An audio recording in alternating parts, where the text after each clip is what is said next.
ایک تو مسلم لیگ کے تھے نا چودھری الیاس, ان کو تو آپ سائڈ پہ کر دیں. 4 آزاد ارکان, اورنگزیب کھچی وہاڑی سے, عثمان علی سائیوال سے, اس کے بعد مبارک زیب خان خیبر پختونخوا سے, اور خانیوال سے پیر ظہور قریشی. 4 ووٹ حکمران اتحاد کو قومی اسمبلی میں پڑے آزاد امیدواروں کے, اور آپ کہہ رہے ہیں کہ جی حکمران اتحاد کے پاس تو 2/3 ہے ہی نہیں. قومی اسمبلی کے اندر حکمران اتحاد نے اپنے نمبرز شو کر دیے. فیصل واڈا صاحب نے جو باتیں کی وہ درست ثابت ہوں گی, جو میں نے کہا وہ بالکل درست ثابت ہوا کہ آئینی ترامیم ہوں گی, 25 سے پہلے ہوں گی, یہ میں نے آپ کو پہلے بتا دیا تھا. اور یہ نوشتہ دیوار تھا کہ آئینی ترامیم ہو کر رہے گی. اب اس میں ایک چیز جو بڑی امپورٹنٹ ہے, دیکھیں اب نئے چیف جسٹس کی اپوائنٹمنٹ ہونی ہے, آئینی ترامیم بھی ہو گئی ہیں, جوڈیشل کمیشن کی جو کمپوزیشن ہے اس کے حوالے سے بھی اس آئینی ترامیم کے اندر کیا کیا چیزیں ہیں وہ بھی آپ نے دیکھی ہوں گی. پھر اس کے بعد جو سپریم کورٹ کے 3 موسٹ سینئر ججز ہیں ان میں سے کسی ایک کو پک کر کے اس کو چیف جسٹس آف پاکستان بنایا جائے گا. سپریم کورٹ کا یہ اختیار بھی ختم کہ اپنی مرضی نال بندہ لے آئے تو انہوں چیف جسٹس لا دیتا, جس طرح ثاقب نثار نے یہ روایت کھڑی کی تھی نا, اور افتخار چودھری, ثاقب نثار, گلزار, عمر عطا بندیال, آصف سعید کھوسا, یہ ایک ریت چلی ہوئی تھی. یہ پولیٹیکل جو ہے نا, پولیٹیکل آپ کہہ لیں کہ سیاسی محبتوں کی ایک ریت تھی, اور یہ جو ریت چلی ہوئی تھی یہ پاکستان کی عدلیہ کو اس حد تک نقصان پہنچا رہی تھی کہ پاکستان کی عدلیہ, پاکستان کی جوڈیشری اتنی پولیٹیسائز ہو گئی تھی کہ لوگوں کا اس پر سے اعتبار اٹھ گیا تھا. جسٹس قاضی فائز عیسیٰ آئے, انہوں نے پاکستان کی عدلیہ کو نہ صرف ایک مضبوط ادارہ بنایا بلکہ پاکستان کی عدلیہ کی عزت اور اس کے وقار میں اضافہ کیا. پاکستان کی عدلیہ جو ہے اس کو اب پاکستان کی تاریخ میں ہمیشہ اس لیے یاد رکھا جائے گا کہ ایک ایسا جج آیا جس نے پاکستان کی عدلیہ کو نہ صرف ایک طاقتور ادارہ بنایا بلکہ اس کے لیے دن رات محنت کی, اس عدلیہ کو اس کے پاؤں پر کھڑا کیا, اس عدلیہ کا نام اور اس کا وقار بلند کیا. جسٹس قاضی فائز عیسیٰ نے کتنے دلیرانہ فیصلے دیے. نیب ترامیم کیس, Bhutto reference case, Bhutto reference case میں تو یہاں تک لکھ دیا گیا it was a judicial murder. Bhutto reference case میں جسٹس قاضی فائز عیسیٰ نے لکھا it was a judicial murder. Faizabad دھرنا کیس, اس کے بعد پریکٹس اینڈ پروسیجر 63A, اور پھر اس کے بعد ناہلی وہ جو تھی الیکشن ایکٹ والا جو کیس تھا وہ, نواز شریف اور جہانگیر ترین اور فیصل واڈا کی ناہلی کا کیس. بڑے تاریخی انہوں نے فیصلے دیے, تاریخ ساز فیصلے دیے ہیں. انہوں نے پاکستان کی عدلیہ کا جو نام اور اس کا وقار بلند کیا, اس کو پاکستان کی سیاسی اور عدالتی تاریخ میں, پاکستان کی پولیٹیکل ہسٹری میں ہمیشہ یاد رکھا جائے گا کہ ایک ایسا دلیر اور ایک ایسا دبنگ جج آیا جس نے پاکستان کو, پاکستان کی جوڈیشری کو, پاکستان کی جمہوریت کو, پاکستان کی پارلیمان کو عزت بخشی. ایک ایسا جج ہمیں کبھی تاریخ میں نہیں بھولے گا, کیونکہ ایسا جج آ نہیں نہ سکتا. اس سے پہلے جتنے جج آئے وہ سب پولیٹیسائز ہوئے. افتخار چودھری پولیٹیکل جج تھا, آصف سعید کھوسا پولیٹیکل جج تھا, ثاقب نثار پولیٹیکل جج تھا, جسٹس گلزار پولیٹیکل جج تھا, عمر عطا بندیال پولیٹیکل ورکر تھے پی ٹی آئی کے, اور وہ ورکر کے طور پر کام کر رہے تھے. ہائے رافیہ, یہ کم وقت مارشل لا بھی نہیں لگاتے. یہ کس نے کہا تھا؟ یہ میں نے تو نہیں کہا تھا, یہ عمر عطا بندیال کی ساس نے کہا تھا, عمران خان کی محبت میں کہا تھا. اس خواجہ طارق رحیم کی بیوی کے ساتھ بات کرتے, اس کی اہلیہ کے ساتھ بات کرتے ہوئے کہا تھا, جب دونوں کی محبتیں عمران خان سے جڑی ہوئی تھیں. کہا تھا نا, عمر عطا بندیال کی ساس نے خواجہ طارق رحیم کی اہلیہ رافیہ طارق کے ساتھ گفتگو کرتے ہوئے وہ جو لیک ہوئی تھی آڈیو, ہائے رافیہ یہ کم وقت مارشل لا بھی نہیں لگاتے. تو اس لیے کہا تھا کیونکہ سر وہ محبت عمران خان سے جڑی ہوئی تھی, عمران خان کے لیے پیٹ میں مروڑے اٹھ رہے تھے, اس کے لیے درد اٹھ رہا تھا. تو یہ جوڈیشری کو جنہوں نے پولیٹیسائز کیا, جنہوں نے عدلیہ کو پولیٹیسائز کیا, جنہوں نے سہولت کاری کی, سر ان کا تو راستہ بند ہو گیا. وہ کدھر ہے آج؟ وہ ریٹائر ہو گئے. انہوں نے عمران خان کے لیے کیا تھا, اس لیے کیا تھا کہ عمران خان کو وہ لانا چاہتے تھے, وہ اس پاکستان پر ایک اور عذاب مسلط کرنا چاہتے تھے, لیکن وہ اس میں ناکام ہوئے. اگر ہم نے اپنی تاریخ سے سبق نہیں سیکھنا تو پھر ہم آگے کیا سیکھیں گے؟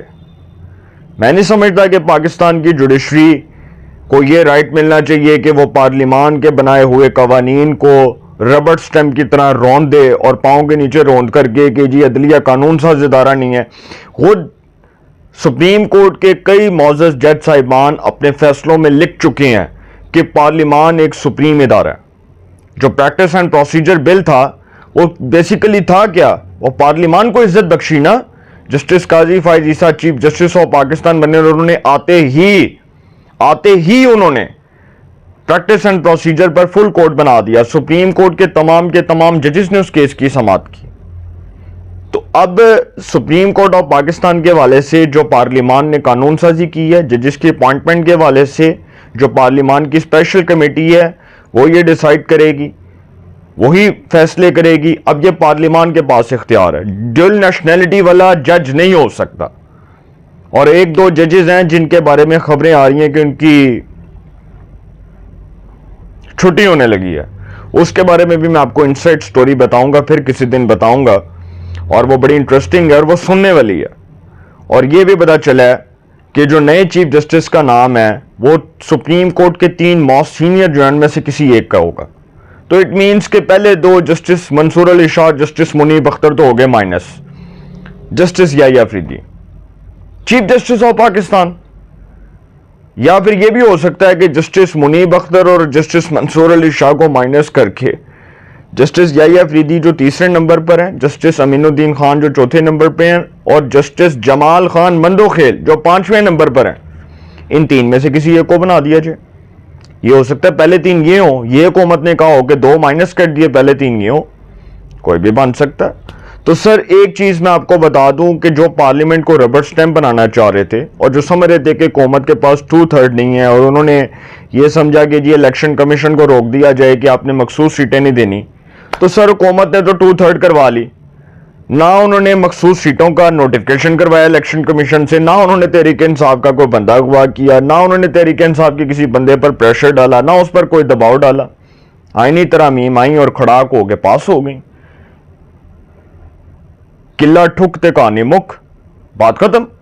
اچھا فضل الرحمان صاحب جو ہیں وہ کیوں مانے؟ فضل الرحمان صاحب کو یہ پیغام پہنچا دیا گیا تھا حکومتی حلقوں کی طرف سے کہ آئینی ترامیم ہونے جا رہی ہیں اور آپ کے بغیر.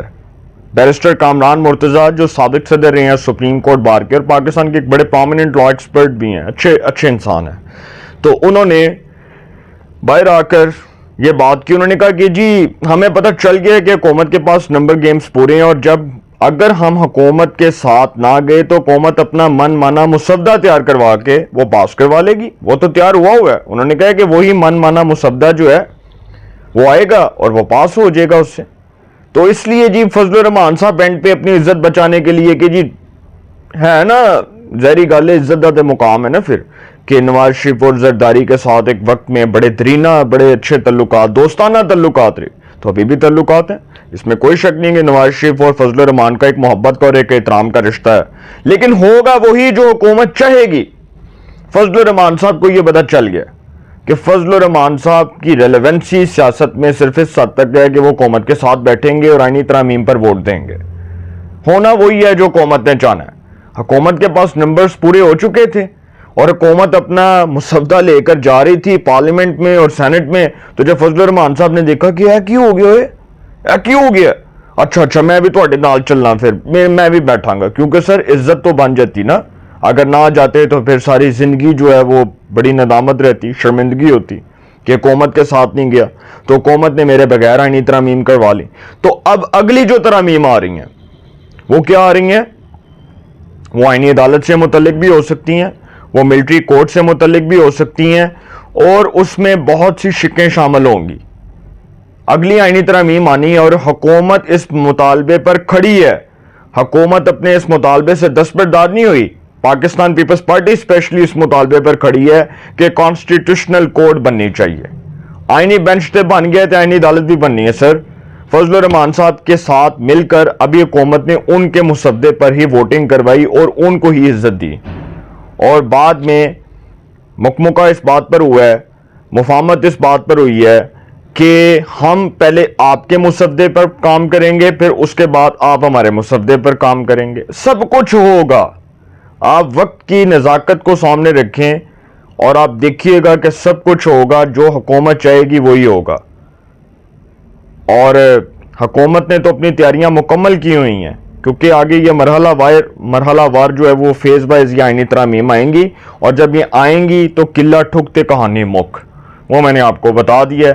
نئے چیف جسٹس یحییٰ افریدی یا امین الدین خان, یحییٰ افریدی یا امین الدین خان, دونوں میں سے کسی ایک کو نیا چیف جسٹس بنایا جائے گا. فائز عیسیٰ صاحب کانسٹیٹیوشنل کورٹ کے چیف جسٹس ہوں گے. Faez Isa is the new chief justice of the constitutional court of Pakistan for next 3 years. یہ بھی فیصلہ ہوا ہوگا, لیکن یہ ہونا کب ہے, یہ کچھ دنوں تک اس کے اوپر بڑی اہم ڈیولپمنٹ ہونے جا رہی ہے. اپنی رائے کا کمنٹس میں ضرور اظہار کیجئے گا. انشاءاللہ ایک نئے سیگمنٹ کے ساتھ پہ ملاقات ہوگی. اپنا بہت خیال رکھیے گا. اللہ نگہبان.